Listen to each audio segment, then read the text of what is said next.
اچھے لوگ اچھا نظام پیدا کرتے ہیں یا اچھا نظام اچھے لوگ پیدا کرتا ہے؟ کیونکہ تنقید یہ کی جاتی ہے کہ تزکیہ نفس کو اگر ہدف مان بھی لیا جائے تو وہ تب تک ممکن نہیں ہے جب تک آپ ایک اچھا اسلامی نظام نہ اسٹیبلش کر لیں۔ یہ دو بالکل الگ الگ چیزیں ہیں۔ تزکیے کا دائرہ متعین ہے، میری مراد اس تزکیے سے ہے جو دین کے مقصد کی حیثیت سے مطلوب ہے۔ وہ میں بارہا عرض کر چکا ہوں کہ چار ہی چیزیں ہیں۔ دوسرے لفظوں میں دین کا موضوع وہی چیزیں بنتی ہیں۔ اللہ تعالیٰ کے ساتھ ہمارے تعلق کو پاکیزگی پر استوار ہونا چاہیے۔ اس کا ظہور عبادات کی صورت میں ہوتا ہے۔ وہ عبادات متعین ہیں، ان میں کیا چیزیں فرض ہیں وہ بھی متعین ہیں، کیا ہمارے اختیار پر چھوڑ دی گئی ہیں وہ نوافل کے طور پر ادا کی جاتی ہیں وہ بھی بالکل متعین ہے۔ اس کے بعد تطہیر بدن ہے، یعنی بدن کی صفائی کے آداب۔ تطہیر خورونوش ہے، کھانے پینے میں یہ خیال رکھنا کہ ہم طیبات کھائیں گے، ہم خبائث سے اجتناب کریں گے۔ اور سب سے بڑھ کر تطہیر اخلاق۔ تطہیر اخلاق دینی لحاظ سے بھی مطلوب ہے، اور یہ کسی اچھے معاشرے کے لیے بھی ناگزیر ضرورت ہے۔ انسانوں کے مابین تمام تعلقات اخلاقی اصولوں پر مبنی ہیں۔ اگر ہمارا حادثہ اخلاقی کند ہو جائے تو دنیا میں سوائے فساد کے کوئی چیز باقی نہ رہے گی۔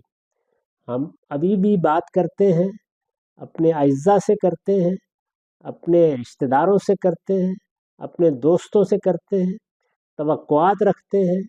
ہم کسی چیز کے رد عمل کے بارے میں کوئی اپنا رد عمل ظاہر کرتے ہیں، ہم دنیا کے معاملات پر غور کرتے ہیں، ہم نظم حکومت بناتے ہیں، ہم دنیا میں جنگ و جدال کے معاملات کو طے کرتے ہیں۔ ہر جگہ آپ اگر دیکھیں گی تو تطہیر اخلاق ہے جو فیصلہ کن ہو جاتی ہے، یعنی انسان نے اپنے اخلاق کو کتنا پاکیزہ بنایا ہوا ہے۔ یہ اخلاق ہے جس کی بنیاد پر گفتگو کی جاتی ہے، یہ اخلاق ہے جس کی بنیاد پر ہم دوسروں سے توقعات وابستہ کرتے ہیں، یہ اخلاق ہے جس کی بنیاد پر معاہدات کی پاسداری ہوتی ہے۔ تو اخلاقی اصول ہماری پوری زندگی کا احاطہ کرتے ہیں۔ یہ فرد سے مطلوب ہے، یعنی فرد سے تقاضا کیا گیا ہے کہ حالات جو بھی ہوں، اچھے ہوں برے ہوں، جو بھی حالات ہوں، اس نے اپنے آپ کو اخلاقی لحاظ سے پاکیزہ رکھنا ہے۔ یہ مذہب کا مطالبہ ہے۔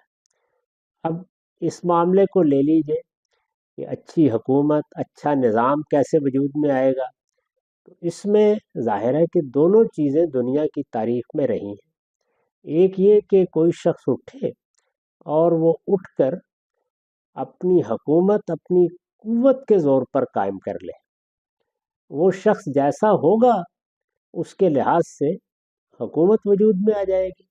چنانچہ ہم تاریخ میں دیکھتے ہیں کہ بہت اچھے بادشاہ آ گئے، بہت اچھے فاتحین آ گئے، ان کا کردار بڑا غیر معمولی تھا، انہوں نے اپنے آپ کو عوام کی خدمت کے لیے وقف کر لیا، انہوں نے کوشش کی کہ لوگوں کو سہولت بہم پہنچائیں، انہوں نے لوگوں کی خدمت کو اپنا شعار بنا لیا۔ آپ کو تاریخ میں بہت سے واقعات ملیں گے۔ اس کے نتیجے میں فتوحات کے باوجود ایک اچھا نظام کہا جا سکتا ہے کہ قائم ہو گیا۔ اس میں لوگوں کے لیے نیکی اور خیر کے مواقع پیدا ہو گئے، اللہ تعالیٰ کی عنایت ان پر ہوئی، اس کے نتیجے میں اللہ کی بھی رحمتیں حاصل ہوتی ہیں۔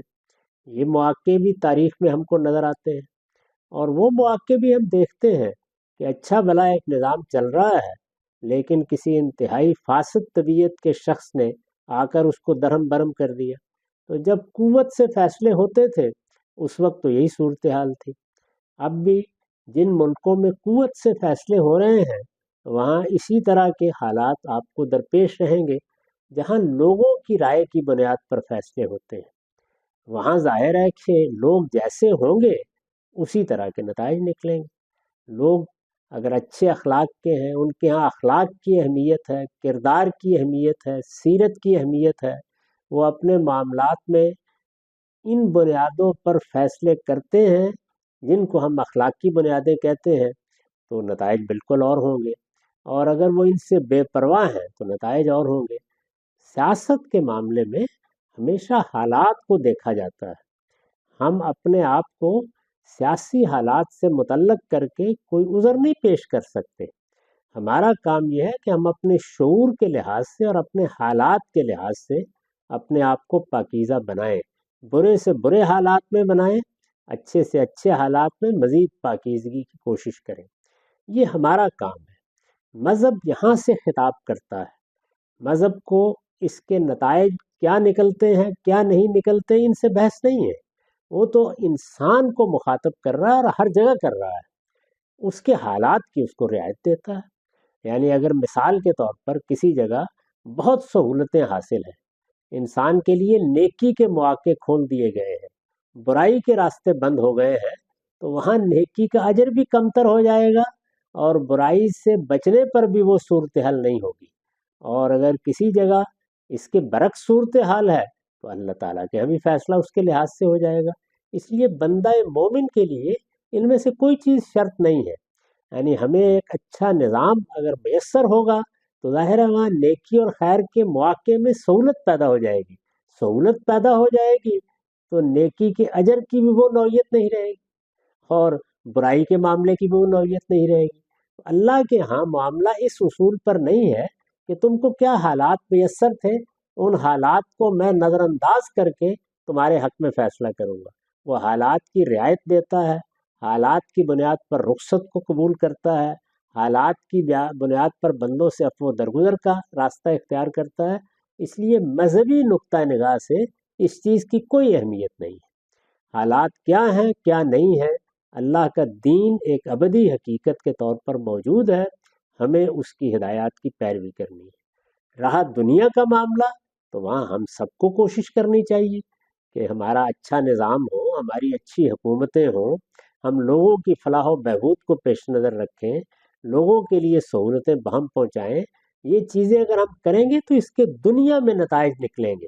آخرت کے نتائج کا اس سے کوئی تعلق نہیں ہے. وہ ہر طرح کے حالات میں پورے انصاف کے ساتھ نکلیں گے اور اللہ تعالیٰ نے انصاف اور عفو و درگزر دونوں کے لیے جو قاعدے بنا رکھے ہیں ان کے تحت ہمارا فیصلہ ہو جائے.